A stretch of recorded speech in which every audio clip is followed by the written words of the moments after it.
আপনার স্টুডেন্টের কি অবস্থা পড়ালেখা করতে রেগুলার দিননি? আজকে সব শিখিয়ে আইছে চিটাগো তোমরা শাসনো নাই বাতাটা শিখিয়ে আমরা মেইন ইম্পর্টেন্ট হইল কি হোমওয়ার্ক যা দিবা তা শিখে হওয়া। যে বেশি হোমওয়ার্ক পারবা, যে বেশি পড়ালেখা পারবা তারা পুরস্কৃত করা হইবে।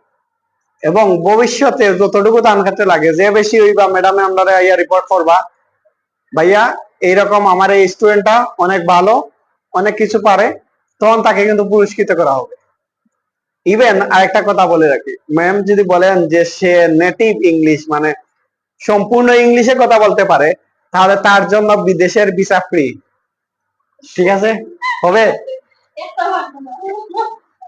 ঠিক আছে, আমাদের ইম্পর্টেন্ট হচ্ছে আমরা রেগুলার ক্লাসে আসব আর রেগুলার পড়াটা যেটা এটা ম্যামকে দিব। আমরা আমাদের চর্চা করব। কেউ যদি 2 মিনিট আগেও চলে আসো, এক বন্ধু আরেক বন্ধুর সাথে ইংরেজিতে কথা বলবে। ওকে, ম্যাম তো সচরাচর শিখাচ্ছেন কি শেখার, তারপরেও তোমরা চেষ্টা করবে আমরা আমাদের বন্ধুদের সাথে কথা বলি। ওকে।